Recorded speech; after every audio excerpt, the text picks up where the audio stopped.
Bonjour, Marc Ouimet, professeur à l'École de criminologie de l'Université de Montréal.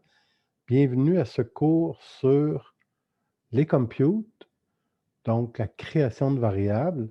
C'est un cours avancé et dans le cours ici, nous allons parler de choses, euh, disons, de niveau plus avancé, on pourrait dire maîtrise et doctorat ou quelque chose comme ça.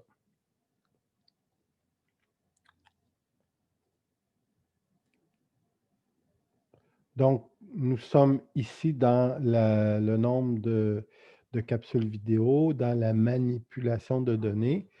Il y a une vidéo pour chacune des entrées suivantes et nous sommes ici dans le compute, calcul d'échelle avancé. Nous avons vu dans la première capsule sur les computes comment créer une échelle de moyenne, de somme. Qu'est-ce qu'une échelle aussi? Puis comment créer une échelle de 0,1, etc., de variété, en fait, toutes ces considérations-là. Donc, je vous conseille fortement de regarder cette vidéo-là. Nous allons ici parler de variables d'interaction, de pondération, de score Z et de log. Donc, des choses beaucoup plus avancées. OK. J'ai créé pour les exercices une base de données qui comprend des caractéristiques d'un certain nombre de répondants. Donc, ici, j'ai 5 variables fictives, en fait, dans lesquelles j'ai le revenu familial. Donc, on demande aux gens quel est votre revenu familial. Combien de personnes habitent le ménage? Donc, vous êtes 1, 2, 4 dans la maison. Quel est votre niveau d'éducation? De 1 à 5. 1 serait secondaire non terminé, secondaire, cégep, université, 1, 2, 3, 4, 5. Quel est votre âge? Et les groupes, c'est le nombre de groupes auxquels vous faites partie. Des groupes sociaux, ça veut dire, ça peut être les gens au travail, ça peut être les gens dans votre second emploi, ça peut être, vous faites partie d'une ligue de soccer, ça peut être une ligue de bowling, vous pouvez être danseur de salsa, vous pouvez être dans un organisme caritatif, etc. Vous pouvez avoir 8 groupes dans votre vie. Donc, ça, c'est une mesure qui existe. Première question qui me vient à l'esprit, c'est celle de l'interaction. Souvent, en recherche, on s'intéresse à l'effet d'une variable sur une autre.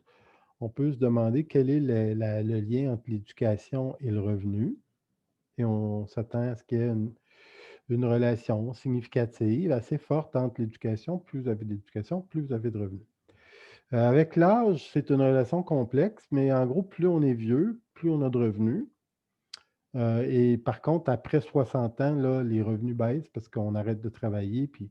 Mais jusqu'à entre 20 et 60, en théorie, les revenus augmentent par l'ancienneté ou par le fait d'avoir eu des promotions, etc. Par contre, il y a une petite chose auquel il faut penser, c'est qu'il y a théoriquement, et la littérature nous dit qu'il y a une interaction entre l'âge et l'éducation. C'est-à-dire que, par exemple, prenez l'idée du bac. Un bac universitaire, ça apportait beaucoup d'argent autrefois. Donc, pour les gens qui ont 60 ans, le fait d'avoir eu un bac, ça a été un gros plus. Alors qu'aujourd'hui, avoir un bac pour un jeune, ça va aider, mais ça ne donnera peut-être pas autant. Il va peut-être aller vers des études sup. Fait que vous voyez que la scolarité, l'impact de l'éducation sur le revenu va dépendre d'une tierce variable et éventuellement qu'il y a des effets combinatoires. Donc, dans ces cas-là, on va regarder l'effet d'interaction. L'effet d'interaction aussi, par exemple, dans le domaine biomédical, c'est l'effet combinatoire de 2 variables. Par exemple, vous prenez une pilule de type activant plus un verre d'alcool, vous allez avoir une perte de vos capacités de conduite, par exemple, qui sont plus que l'un et l'autre, et la somme des deux, il y a un effet combinatoire. Donc, ce genre de considération-là, c'est très simple avec SPSS de créer une variable d'interaction. Donc, on va aller ici dans transformer, calculer, et on va appeler ça, créer une nouvelle variable âge éduc, c'est le nouveau nom que je lui donne, et on va écrire l'expression. Ça va être donc l'éducation fois multiplié par l'âge. Et tout simplement, ça va nous donner une variable combinatoire. Comme on est plus avancé, on va commencer à regarder aussi la syntaxe. Si je copiais ça dans le syntaxe en cliquant sur coller, SPSS va automatiquement ouvrir un syntaxe pour aller mettre ça dedans. Dans mon syntaxe qui vient d'apparaître, j'ai ici une commande qui s'appelle compute âge éduc égale éduc fois âge. Donc, très simple comme commande, point. Dans le syntaxe, on met des points. Si je run cette commande-là, je vais, tout fonctionne, je vais voir que dans ma base de données, j'ai une nouvelle variable qui est apparue qui s'appelle âge éduc. Donc, effet combinatoire. Typiquement, on va aller mettre ça dans une régression multiple. On va, par exemple, faire une régression linéaire. Ici, je vais réinitialiser ou je vais mettre, disons, le revenu avec l'âge, l'éduc. Je vais voir quel est l'impact de l'âge sur le revenu, quel est l'impact de l'éducation sur le revenu et quel est l'impact de la combinaison des deux. Donc, c'est comme ça, tout simplement. Je ne vais pas aller plus loin pour le moment, mais c'est comme ça qu'on crée une variable combinatoire, donc qui teste l'effet d'interaction.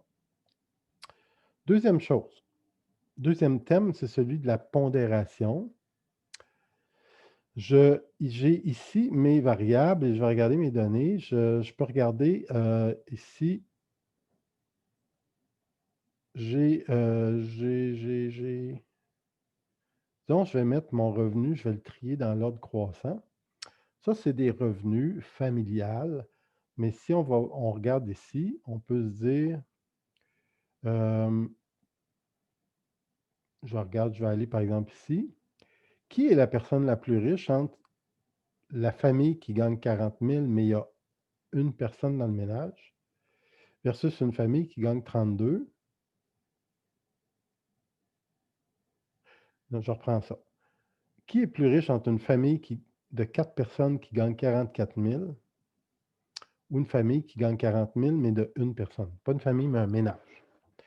Donc, évidemment, le ménage qui gagne 40 000 est plus favorisé que le ménage qui gagne de 4 personnes qui gagne 44 000. Donc, on pourrait vouloir créer une variable avec compute qui va prendre 1 divisé par l'autre.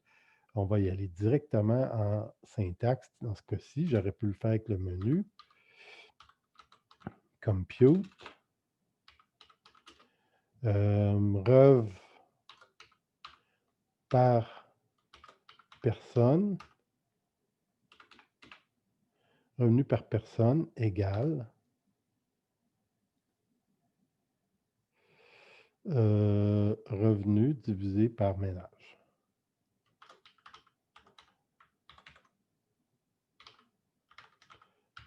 Donc, le nom de la variable revenu divisé par le nom de la variable ménage. Donc, ça va nous créer une nouvelle variable qui va me donner ici le revenu par personne.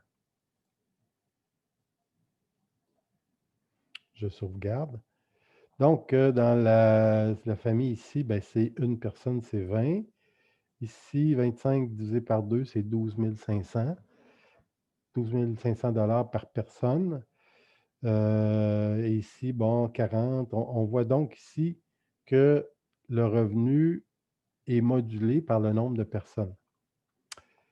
Toutefois, est-ce qu'il s'agirait d'un calcul juste? Il faut quand même penser que les frais d'une personne, de deux, de trois, de quatre, ne sont pas nécessairement les mêmes, hein. Donc, quand vous êtes deux, ben, vous partagez beaucoup de dépenses. Et quand vous êtes 3 et 4 et la cinquième personne, elle ne coûte pas très cher, en fait. Donc, on pourrait vouloir modéliser tout ça puis avoir une conception un peu différente. Je vous donne un exemple ici que j'ai préparé, où je me dis en quelque sorte que, quel est le fardeau d'une personne? On pourrait dire que la personne première personne, si vous êtes un dans un ménage, c'est un fardeau de 1. Par contre, si vous êtes 2, ce serait un fardeau de 1,5. Donc parce que, le chauffage, le câble, l'internet, c'est le même prix que vous soyez tout seul ou 2.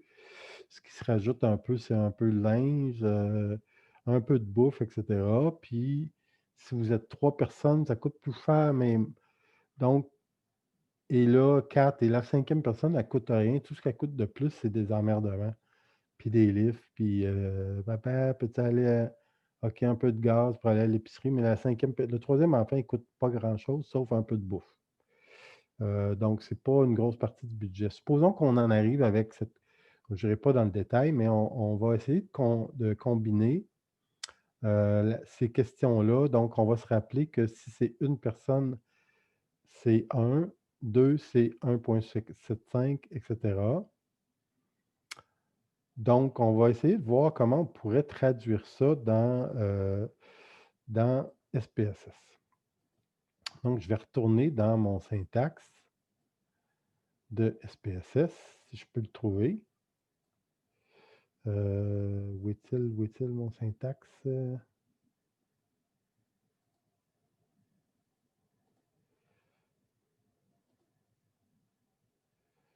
Faut que j'aille dans mes fenêtres.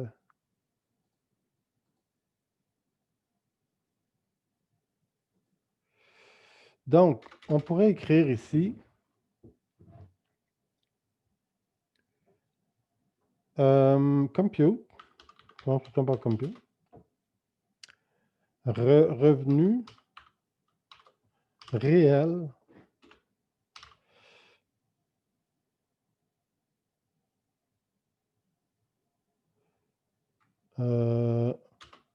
égale 9,9. Je vais déclarer la variable, puis après, je suis en train de réfléchir, là.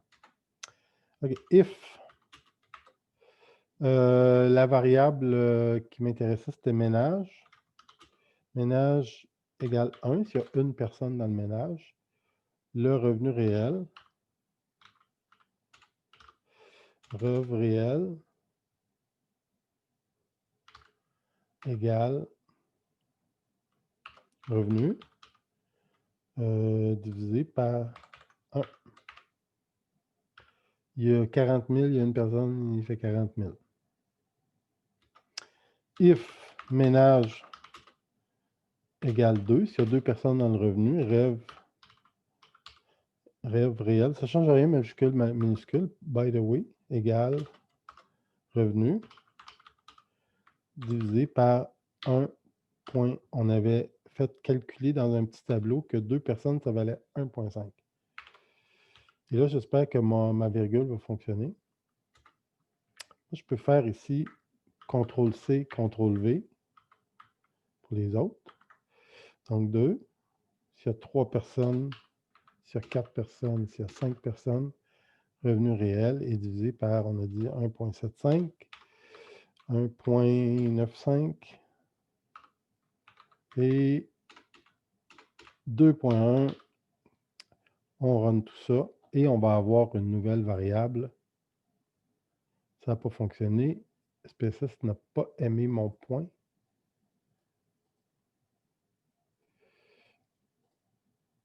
Donc, on va y aller avec une... En fait, on va y aller avec un point plutôt qu'une virgule.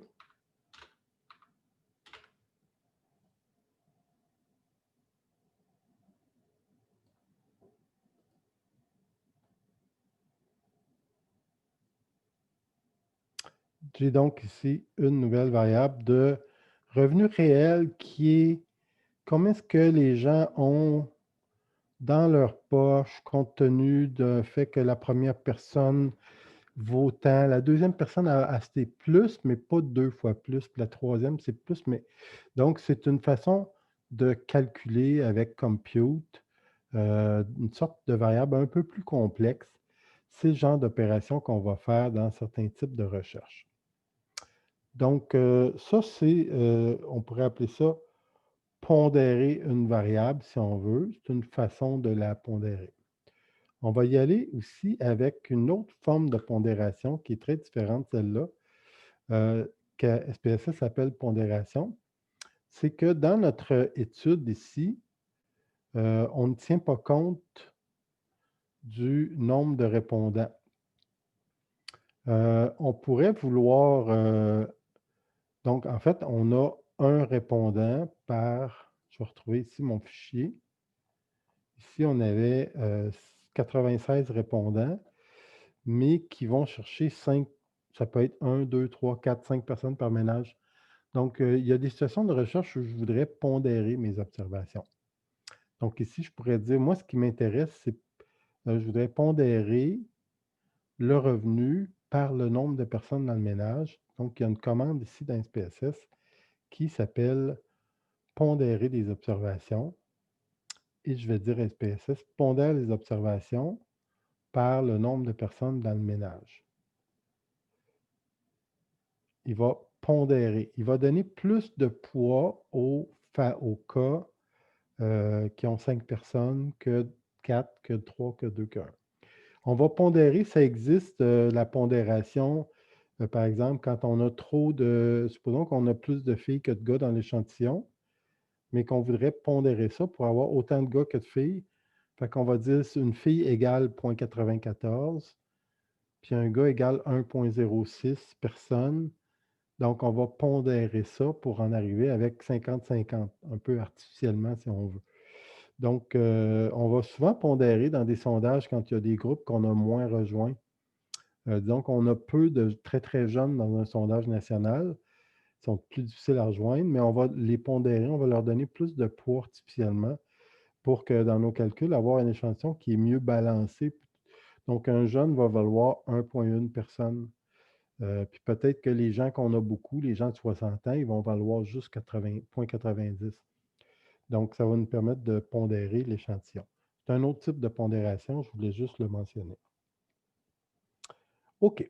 Autre considération maintenant, c'est la question, on va parler ici de score Z. Donc, j'ai ici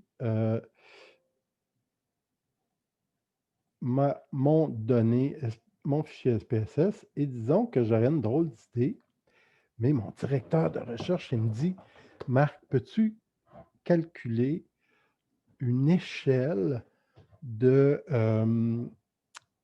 capital social? OK? Je veux calculer une échelle, mais avec des variables qui ne se ressemblent pas. Qu'est-ce que le capital social? En gros, c'est un concept qui dit quelles sont vos ressources. Est-ce qu'on peut vous donner un niveau de ressources à vous? Est-ce que vous êtes une personne qui a beaucoup de ressources ou pas beaucoup de ressources? Et dans les données qu'on a devant nous, le capital social peut être identifié, mesuré entre autres par le revenu. Les gens qui ont plus de revenus ont plus de capital social. Les gens qui ont plus d'éducation ont plus de capital social. Et les gens qui font partie de plus de groupes sociaux ont plus de capital social. Donc, les gens qui ont de la difficulté dans la vie, là, ce sont les gens pauvres qui ont peu d'éducation puis qui ont un très petit ou pas de groupes sociaux. Donc, ils sont très isolés dans la vie. Comment créer une variable comme ça? C'est une drôle d'idée, mais il ne me viendrait pas à l'esprit de faire la moyenne entre le revenu, l'éducation, puis les groupes. On ne peut pas parce que ces variables-là sont trop différentes. Le revenu, ça va de 20 à 150 000 ou à 220 000. L'éducation, c'est de 1 à 5, puis le groupe, c'est de 0 à... Donc, on pourrait à la limite créer des groupes genre faible revenu, moyen revenu, fort revenu, faible éducation, moyenne éducation, fort éducation, faible groupe, moyen groupe, fort groupe, donc 1, 2, 3, 1, 2, 3, 1, 2, 3, et additionner ces trois variables-là avec un compute, additionner ça, plus ça, plus ça, et ça nous donnerait une échelle qui irait de 1 à 9. C'est une façon de faire. Donc, de regrouper en disant ben, les revenus les plus faibles, c'est de 20 à 50. Ça, c'est 1. 50 à 100, c'est 2. Puis 100 et plus, c'est 3. Fait que vous voyez l'idée, ça, ce serait une façon simple de créer une échelle. Une autre façon de créer une échelle, c'est une échelle pondérée avec des scores Z. Qu'est-ce qu'un score Z? c'est une transformation où on va situer chaque individu face à la moyenne. Donc, si la personne est sur la moyenne, il va avoir un score de 0. S'il est en dessous de la moyenne, il va avoir un score négatif. Donc, on va regarder ça avec un exemple. Pour créer un score Z dans SPSS, c'est très simple, mais il faut le savoir, hein, c'est dans Analyse, on va dans Statistiques descriptives et descriptives.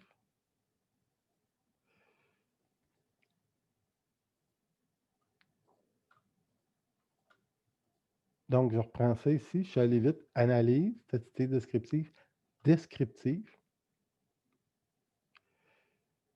On met la variable ici qui nous intéresse. Supposons qu'on met le revenu et on va cliquer sur Enregistrer des valeurs standardisées. SPSS va aller sauvegarder une nouvelle variable qui est un score Z. De ma variable. Donc, j'ai ici Z revenu. Par exemple, les gens qui font 20 000 ont moins 1 point, sont à un écart type du revenu moyen, sont moins 1 écart type. Puis si on avait moins 2, il serait à moins 2 écart type. On peut voir ici que les moins, les gens qui sont proches de 0, autour de 110 000, on aurait 0. Puis les gens qui sont à ici, puis quelqu'un qui a 255 000 est à 2 écarts types.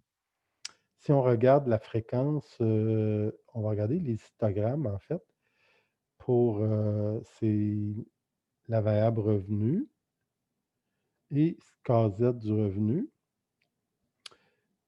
Je vais demander des graphiques d'histogrammes, puis je vais enlever les tables de fréquence juste pour avoir les graphiques.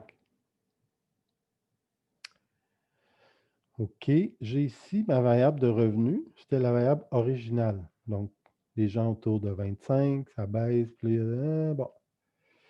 Qu'est-ce qu'allaire la distribution Z de tout ça?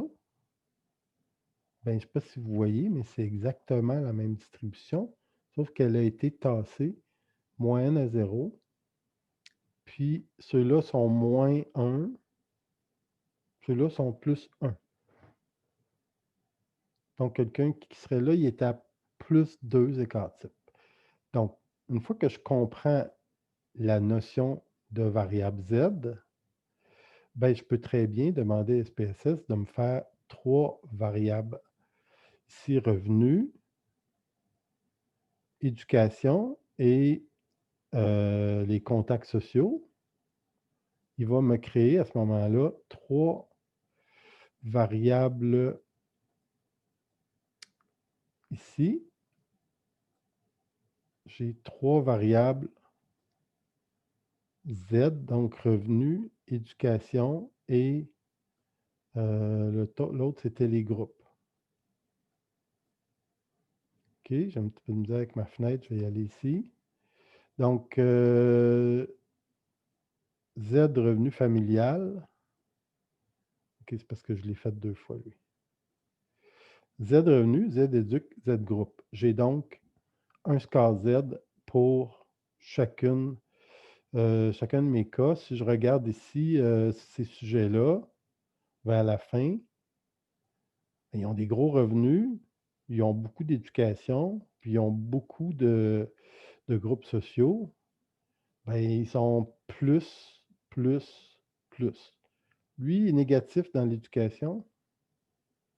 En éducation, il est 3. Si on va voir les gens en haut complètement, ben, on va voir que la majorité ont peu d'éducation, peu de revenus, peu de groupes. Donc, ils sont dans le négatif partout. Et ça me permet maintenant que mes 3 variables sont standardisées exactement de la même façon avec une courbe normale centrée sur 0. Je pourrais donc, à ce moment-là, calculer un indice de capital social qui est la moyenne de mes 3 scores, virgule, virgule.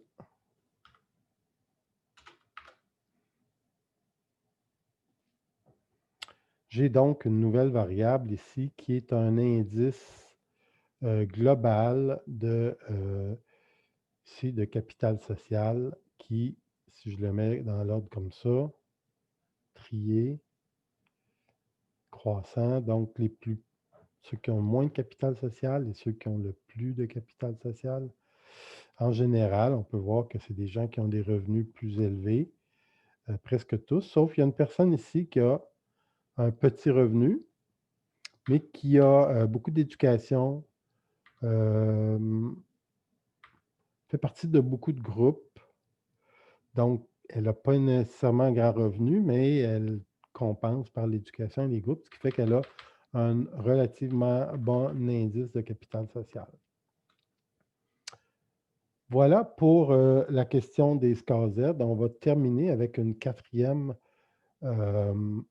préoccupation, c'est celle des logs. Les logs, je vais utiliser une autre base de données, puisque les logs, souvent, on va utiliser ça avec des données dans lesquelles il y a des grandes quantités de nombres, de valeurs. Par exemple, si on s'intéresse euh, au montant des vols, ben, on a beaucoup de petits vols, mais on a des vols avec des grands 10 000, 20 000, 100 000, 1 million. Même chose avec des données. Ici, c'est une base de données de pays. Ce sont des caractéristiques des pays. Et on peut comprendre, donc on a 150 pays ici. Si je vous montre, donc on a ici le nom du pays, mais simplement deux variables.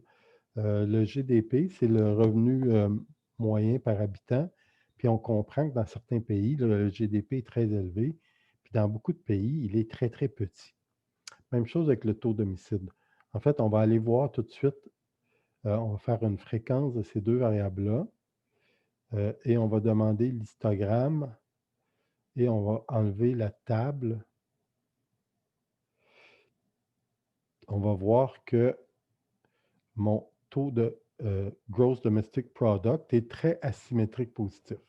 C'est-à-dire qu'il y a des pays qui ont un revenu moyen par habitant de 80 000 et 100 000, pays comme l'Arabie saoudite, certains pays producteurs de pétrole. Bon, ici, on a les États-Unis, puis des pays riches, plutôt riches, la Suisse, etc. Mais on a des pays qui ont des revenus de 500 par habitant moyen, 800, puis il y en a beaucoup de ces pays-là. Donc, ça fait une courbe qui s'interprète assez mal. Le taux d'homicide, c'est la même chose. On a beaucoup de pays qui ont des petits taux d'homicide, comme en Suisse, au Canada, au Japon, c'est 0,2, 0,4, 0,8, 1,2.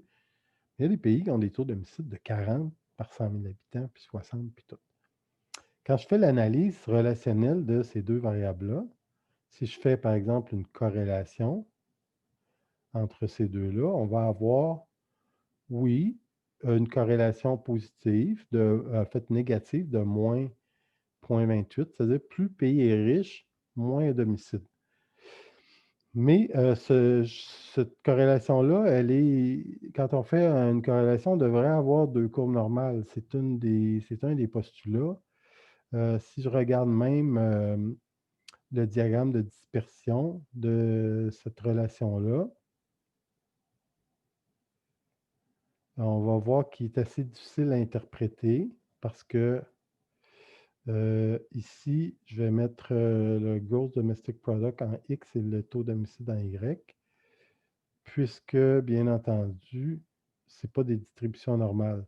Donc, on a un graphique qui n'est pas facile à analyser et les deux distributions ne répondent pas quand même au postulat que les distributions soient normales. On a deux distributions asymétriques. Donc, un des trucs qui existe, c'est de transformer nos variables avec un log. Je ne vais pas rentrer dans le détail de ce que c'est que le log. Le log, c'est l'exposant à une base. Nous, on va prendre le log naturel qui est l'exposant à 2,7 pour donner la valeur. Mais si je voulais juste mettre ça simple, par exemple, un log base 10, quel est l'exposant de 10 qui va donner 10? C'est 1. Quel est l'exposant de 10 qui va donner 100? C'est 2. 10 va devenir 1, 100 va devenir 2, 1000 va devenir 3. Un log, c'est une transformation mathématique. Donc, simplement ici, calculer la variable réinitialiser. Si je veux calculer le log GDP, donc c'est tout simplement, on peut faire log base 10, mais en général, moi, je préfère log naturel, donc 2.7 de cette variable-là. C'est tout. J'aurais pu l'écrire à la main, compute LGDP égale LN. OK. Puis ensuite, je vais faire compute, calculer la variable log homicide égale ici log de la variable homicide.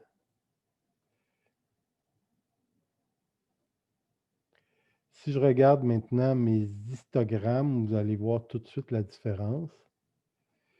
Donc, je vais faire analyse fréquence. Je vais avoir ces deux-là. J'ai bien entendu demander le graphique histogramme. J'ai enlevé.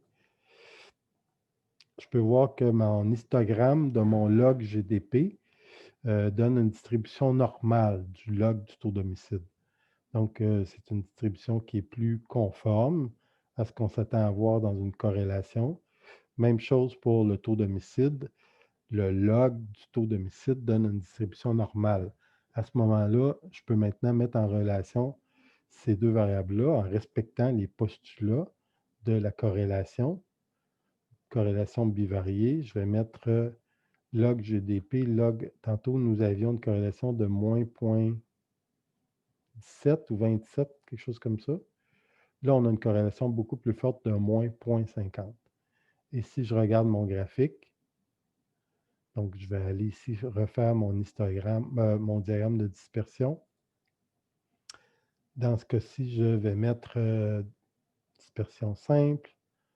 J'enlève ça, je vais mettre GDP et homicide.